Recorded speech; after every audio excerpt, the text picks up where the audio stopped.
Hello students. आज के video में हम जो समझेंगे वो है पूंजी लाभों की गणना धारा 48 के तहत कैसे की जाती है। Short term capital gains and long term capital gains, इनकी कैलकुलेशंस कैसे की जाती है। इससे पहले के वीडियोस में आपने समझा है धारा 45(1) में पूंजी लाभ क्या होता है, धारा 214 संपत्ति क्या होती है, फिर आपने ट्रांसफर 247 में ये समझा है कि ट्रांसफर क्या होता है। पूंजी लाभ के प्रकार short term capital gain and long term capital gain, जिसमें शॉर्ट टर्म कैपिटल गेन की डेफिनेशन के साथ ही ये भी बताया कि रहने की अवधि का पूंजी संपत्ति करदाता के पास रहने की अवधि का निर्धारण कैसे किया जाता है। और शॉर्ट टर्म कैपिटल गेन धारा 242 में किसको कहा गया है, और 229 में long term capital asset, short term capital asset किसको कहा गया है 242 में, और लॉन्ग टर्म कैपिटल एसेट किसको कहा गया है 229 में, ये भी हमने समझा है। इसके बाद में हमने देखा था कॉस्ट ऑफ एक्विजिशन धारा 49 और धारा 55 में 55 में कॉस्ट ऑफ एक्विजिशन को समझाया गया है कि विभिन्न प्रकार की जो परिस्थितियां हैं उनमें संपत्ति के प्राप्त करने की लागत को कैसे निर्धारित किया जाए। इसके बाद में हमने देखा था कॉस्ट ऑफ इम्प्रूवमेंट धारा 55(1) में वृद्धि या सुधार की लागत कैसे होती है और कैसे उसको देखते हैं अपन, वो सब हमने पढ़ा। उसके बाद में हम उन सब बातों को ही ध्यान में रखते हुए फिर हमें निर्धारण करना है पूंजी लाभ का, उसकी गणना हमें करनी है। तो हमें जब सवाल प्रश्न में दिया हुआ हो, प्रश्न दिया हुआ हो अपने सामने हो, तो हमें क्या करना है, प्रीवियस ईयर में हस्तांतरण हुआ क्या या प्रीवियस ईयर में कैपिटल गेन अराइज हो रहा है क्या, ये देखना है। उसका सेल कंसिडरेशन देखना है, उसका कॉस्ट ऑफ एक्विजिशन देखना है, संपत्ति लॉन्ग टर्म हुई या संपत्ति शॉर्ट टर्म हुई वो निर्धारित करना है। फिर उसके बाद में एग्जेम्पशंस की जो धाराएं हैं उनको देखना है कि क्या वो उसके ऊपर एप्लीकेबल होंगी क्या, और फिर इस चार्ट में उसको लेके आइए और कैलकुलेशन कीजिए टैक्सेबल कैपिटल गेन की। देख रहे हैं आप, full consideration of transfer of ये लॉन्ग टर्म एसेट या शॉर्ट टर्म एसेट। फिलहाल मैंने शॉर्ट टर्म के लिए स्टेटमेंट बनाया है, तो of short term capital asset जो फुल कंसिडरेशन है वो यहाँ पे ले लीजिए। उसका विक्रय मूल्य है तो विक्रय मूल्य, और अगर कोई और क्षतिपूर्ति या उस प्रकार की राशि प्राप्त हुई है जो हमने समझी है पहले, तो वो उसका कंसिडरेशन यहाँ पर ले लीजिए। इस संपत्ति को जब ये ट्रांसफर किया जा रहा है उस समय अगर करदाता ने कोई व्यय किए हैं, ट्रांसफर एक्सपेंसेस किए हैं, जैसे मुद्रांक या वकील की फीस है ना, दलाली, तो ऐसी स्थिति में वो मूल्य यहाँ पर घटा दीजिए। ध्यान रखिएगा कि अंशों की स्थिति में एसटीटी शेयर ट्रांजैक्शन जो टैक्स है वो नहीं घटता है। ट्रांसफर एक्सपेंसेस यहाँ पर घटा देंगे तो ये जो आया वो नेट कंसिडरेशन मैंने लिखा है। अगर ये सेल है तो आप यहाँ पे नेट सेल कंसिडरेशन भी प्रदर्शित कर सकते हैं। नेट सेल कंसिडरेशन ये है, नॉर्मली हम इसको नेट कंसिडरेशन कह लेते हैं, क्योंकि कई बार सेल नहीं होता, संपत्ति ट्रांसफर भी होती है। उसके बाद में लेस, उसमें से कॉस्ट ऑफ एक्विजिशन, संपत्ति को प्राप्त करने की लागत निर्धारित कीजिए, प्रश्न में दे रखी है उसके अनुसार कि प्राप्त करने की लागत क्या है। अगर क्रय मूल्य दे रखा है तो वो लीजिए। पूर्व स्वामी से अगर प्राप्त हुई है तो पूर्व स्वामी की जो लागत है वो लीजिए। अगर वो 1/4/2001 से पहले की प्राप्त लागत है तो ऐसी स्थिति में 1/4/2000 पहले की लागत या 1/4/2001 का फेयर मार्केट प्राइस वो ले लीजिए, जो दोनों में से ज्यादा हो। तो वो कॉस्ट ऑफ एक्विजिशन हमने निर्धारित किए हैं पिछले वीडियो में, उस तरीके से वो यहाँ पर ले लीजिए। और कॉस्ट ऑफ इम्प्रूवमेंट अगर 2001 के बाद में 1/4/2001 के बाद में कॉस्ट ऑफ इम्प्रूवमेंट की गई है, चाहे पूर्व स्वामी के द्वारा चाहे हमारे करदाता के द्वारा, तो वो कॉस्ट ऑफ इम्प्रूवमेंट यदि उस संपत्ति में इम्प्रूवमेंट हुआ है उस कॉस्ट को लगाने से जो कैपिटल नेचर की कॉस्ट है वो यहाँ पर ले लीजिए। तो इन दोनों के योग को जब हम घटाएंगे कंसिडरेशन में से तो ये आएगा शॉर्ट टर्म कैपिटल गेन, है ना। तो शॉर्ट टर्म एसेट अगर आपने ली है, यहाँ पर शॉर्ट टर्म एसेट किसको कहते हैं आप जानते हैं, 12 महीने से कम वाली, 24 महीने से कम वाली, 3 साल से कम वाली, हमने विस्तृत विवेचन उसका पहले वाले वीडियो में किया है। तो ये short term capital gain STCG जिसको हम शॉर्टकट में कहते हैं वो आ जाएगा। इसमें से शॉर्ट टर्म में से इससे ठीक पहले वाले वीडियो में हमने सारी एग्जाम्पशंस पढ़ी थी। तो एग्जाम्पशंस जो 54B की है, 54D, 54G एंड 54GA, इनसे संबंधित जो exemptions short term capital gain पे एप्लीकेबल हैं उनको आप यहाँ पर अगर एप्लीकेबल है इस प्रश्न में तो आप यहाँ पे लाके उसको घटा दीजिए। तो ये जो आएगा वो taxable short term capital gain हो जाएगा। ध्यान आपको ये रखना है प्रश्न करते समय कि प्रत्येक प्रकार के ट्रांसफर के लिए आपको सेपरेट ये कैलकुलेशन करनी है। जैसे कि शेयर्स का ट्रांसफर किया तो एक ट्रांसफर यहाँ पे ले लीजिए इस प्रकार से पूरी कैलकुलेशन। अगर वो गोल्ड है और शॉर्ट टर्म है तो उसकी कैलकुलेशन भी ऐसे सेपरेट वापस से कीजिए, क्योंकि छूट पर्टिकुलर उस ट्रांजेक्शन के ऊपर लगती है कि वो ट्रांजेक्शन एलिजिबल है फॉर एग्जम्पशन और नॉट। तो प्रत्येक ट्रांजेक्शन के लिए सेपरेट कैलकुलेशन इस तरीके से यहां से यहां तक की जाएगी। अगर वो शॉर्ट टर्म है तो ठीक इसी प्रकार से, अगर वो लॉन्ग टर्म है तो थोड़ा सा ही परिवर्तन है, ज्यादा नहीं। एक तो ये कि आप जब सवाल पढ़ते हैं और तय करते हैं कि ये लॉन्ग टर्म कैपिटल एसेट है मान लें, तो ऐसी स्थिति में ट्रांसफर एक्सपेंसेस तो वैसे ही घटाए जाएंगे। नेट सेल कंसिडरेशन या नेट कंसिडरेशन इसी प्रकार से आएगा। लेकिन यहां पर जो परिवर्तन है वो ये है कि इंडेक्स्ड कॉस्ट ऑफ एक्विजिशन घटाएंगे, और ऐसे ही यहां पर ये इंडेक्स्ड कॉस्ट ऑफ इंप्रूवमेंट यहां पर घटाएंगे अगर वो लॉन्ग टर्म एसेट है। तो अब ये इंडेक्स क्या होता है मैंने इधर लिया है, इसको हम समझते हैं। पहले इसको कंप्लीट कर लेते हैं कि index cost of acquisition, index COA and index COI ये घटाएंगे। तो चूंकि अब ये एसेट कौन सी है लॉन्ग टर्म, तो ये गेन कौन सा हो जाएगा लॉन्ग टर्म कैपिटल गेन हो जाएगा। और लॉन्ग टर्म कैपिटल गेन होने के बाद इसको हम कहेंगे LTCG।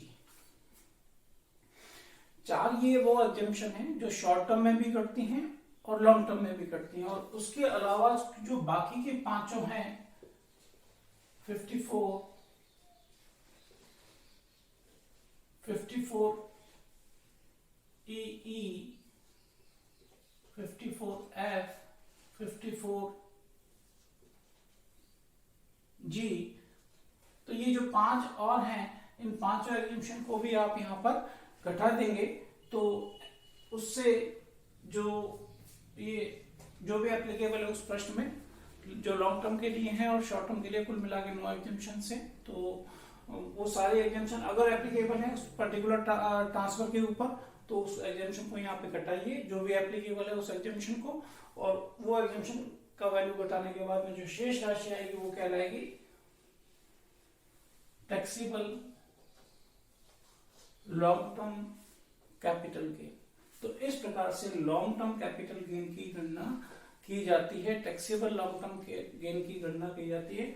अगर प्रश्न में 2 या ज्यादा लॉन्ग टर्म एसेट के ट्रांसफर के केसेस दे रखे हैं तो आपको हर एक के लिए सेपरेट कैलकुलेशन इसी प्रकार से करनी है, और उस पर्टिकुलर ट्रांजेक्शन के संदर्भ में ट्रांसफर प्राइस लेना है, ट्रांसफर एक्सपेंसेस लेने हैं, उसकी कॉस्ट ऑफ एक्विजिशन, इंप्रूवमेंट अगर है तो इंप्रूवमेंट, और जो पर्टिकुलर सेक्शन की तरह की एग्जम्पशन उसको मिल रही है वो एग्जम्पशन घटा के taxable long term capital gain ज्ञात करना है। यहां पर आपने ये दो चीजें देखी हैं, इसको हम इधर समझते हैं कि जो प्राप्त करने की जो लागत है ये कॉस्ट ऑफ एक्विजिशन प्राप्त करने की लागत, उसको निर्देशित कैसे किया जाता है, प्राप्त करने की निर्देशित लागत कैसे ज्ञात की जाती है। तो केंद्रीय सरकार ने लागत प्रसार सूचकांक कॉस्ट इन्फ्लेशन इंडेक्स नंबर दे रखे हैं प्रीवियस ईयर के लिए। ध्यान ये रखना असेसमेंट ईयर नहीं है ये, प्रीवियस ईयर, जिस प्रीवियस ईयर में प्राप्त की गई संपत्ति है उस प्रीवियस ईयर का इंडेक्स नंबर यहां से वर्ष देखेंगे और उसके सामने का इंडेक्स नंबर अपने को लेना है। तो इस प्रकार से 2001 से लेके 2019-20 तक की एक सीरीज है पूरी, जिसमें से 3 वैल्यूज केवल मैंने यहाँ पर लिखे हैं। 2001-2 से ये सीरीज प्रारंभ हो रही है, आधार उसको बनाया गया है जिसका सूचकांक कितना है 100। इसे 2011-12 का सूचकांक है 2114 84, और ये जो अपना प्रीवियस ईयर है, इस अपने प्रीवियस ईयर की सूचकांक कौन सा है? 289, 289। कैसे ज्ञात करते हैं अपन? Index COA and index COI, index cost of acquisition, प्राप्त करने की सूचकांक की लागत। तो जो प्राप्त करने की लागत आपने निर्धारित कर ली है, चाहे वो स्वयं करदाता ने खरीदी है तो वो उसकी क्रय की लागत हो जाएगी, साथ में जो क्रय से संबंधित पूंजीगत व्यय किए गए हैं वो जोड़ के, या अगर करदाता को पूर्व किसी स्वामी से ये भेंट वसीयत धारा 49 के तहत हस्तांतरण हुआ है तो पूर्व स्वामी की जो कॉस्ट ऑफ एक्विजिशन है वो ले लेंगे आप यहाँ पर। और अगर पूर्व स्वामी ने भी उसको 2001 से पहले या करदाता ने भी 2001 से पहले अगर उसको प्राप्त किया है तो 1/4/2001 का जो फेयर मार्केट प्राइस है वो या इससे पहले प्राप्त करने की जो लागत है वो दोनों में से जो ज्यादा है वो फायदेमंद होती है, इसलिए अपने को वो ले लेना है। वैसे करदाता की चॉइस है, दोनों में से कोई सा भी ले सकता है, तो आप ज्यादा वाला वो ले लीजिए। फिर इंडेक्स लेना है CIA, ये वाला, ये इनमें से कोई भी सीरीज में से value CIA of transfer of asset, जिस वर्ष हस्तांतरण माना गया है। सामान्य स्थिति में तो हस्तांतरण अपने प्रीवियस ईयर में ही होता है, लेकिन कुछ विशेष स्थितियां हैं जबकि हस्तांतरण पहले वाले वर्ष में हो जाता है, लेकिन कैपिटल गेन अराइज हमारे वाले वर्ष में होता है। एक एग्जांपल में लेता हूं कि संपत्ति को अधिग्रहित कर लिया गया, वो हमारे प्रीवियस ईयर से पहले वाले वर्ष में किया गया, लेकिन उसकी क्षतिपूर्ति हमें अब प्राप्त हुई है, तो ट्रांसफर का ईयर तो कहलाएगा वो पिछले वाला वर्ष, और चूंकि अब क्षतिपूर्ति प्राप्त हुई है तो कैपिटल गेन अराइज हुआ हमारे प्रीवियस ईयर में, तो गणना इस वाले प्रीवियस ईयर में करते हैं। ऐसे ही व्यापारिक रहतिया है, व्यापारिक स्वयं भी पूंजी संपत्ति को व्यापारिक रहते में परिवर्तित कर दिया, तो परिवर्तित जब किया था तो ट्रांसफर का तो ईयर वो हो जाएगा, और प्राप्त करने की लागत भी उसकी उसी समय वाली लागत निर्धारित होगी, उस दिन का फेयर मार्केट प्राइस हो बुक्स में एंटर किया जाए। और चूंकि अब उस रहती को बेचा हमारे प्रीवियस ईयर में गया है, इसलिए कैपिटल गेन अब अराइज होगा, तो कैलकुलेशन हम अपने प्रीवियस ईयर में कर रहे हैं। तो इस प्रकार को ध्यान में रखते हुए कि ट्रांसफर कब किया गया है, जो भी नियम थे उसके अनुसार उस वाले वर्ष का अपने को CII लेना है। तो नॉर्मल कंडीशन में यहाँ पर क्या हो जाएगा CII 289, क्योंकि ट्रांसफर हमारे प्रीवियस ईयर में होगा, पर कोई विशेष परिस्थिति है तो ये वर्ड बदल भी सकता है, जनरली 289 यहाँ पर आएगा।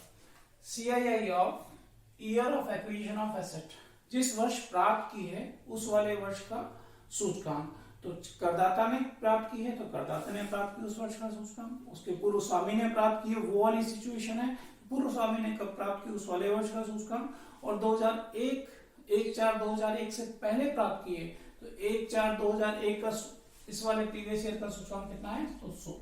तो 1/4/2001 से पहले प्राप्त करने की स्थिति में नीचे क्या आ जाएगा? इन जनरल नीचे 100 आ जाएगा, और अगर इनके बीच में कभी भी प्राप्त की है तो उस वाले वर्ष का सूचकांक नीचे लिख लिया जाएगा। इस प्रकार से ये इंडेक्स कॉस्ट ऑफ एक्विजिशन ज्ञात हो जाएगी, और ये यहाँ पर हम लिख के घटा पाएंगे। ठीक है, तो यही तरीका है सुधार या वृद्धि की सूचकांक की लागत को ज्ञात करने का। ये जो ज्ञात करना है वो इस प्रकार से, ये जो ज्ञात किया है ऊपर वाला वो ये था, सुधार की लागत दीजिए, फिर हस्तांतरण वाले वर्ष का सूचकांक इन जनरल 289, और कोई विशेष स्थिति तो उस वर्ष का सूचकांक, सुधार वाले वर्ष का सूचकांक जिस वर्ष में कॉस्ट ऑफ इंप्रूवमेंट लगाई गई है उस वाले वर्ष में, चाहे वो पूर्व स्वामी के द्वारा लगाई गई, चाहे वो स्वयं करदाता के द्वारा लगाई गई। अगर एक से ज्यादा सुधार है एक ही जगह पे तो आप 2 या 3 जो भी सुधार जिन जिन वर्षों में कराए गए हैं जितने रुपए के हैं उसके लिए ये फार्मूला आप लगाएंगे, और इससे आपको ज्ञात होगी index cost of improvement of each improvement, है ना, हर एक प्रकार के, चाहे वो पूर्व स्वामी की है, एक बार उसने किया एक बार करदाता ने किया, तो दोनों कॉस्ट ऑफ इंप्रूवमेंट यहाँ पर घट जाएंगी। तो इस प्रकार से हम ज्ञात करते हैं cost, index cost of acquisition and index cost of improvement. किस स्थिति में? जबकि एसेट लॉन्ग टर्म हो और हमें कैपिटल गेन लॉन्ग टर्म वाले ही ज्ञात करने हो तब।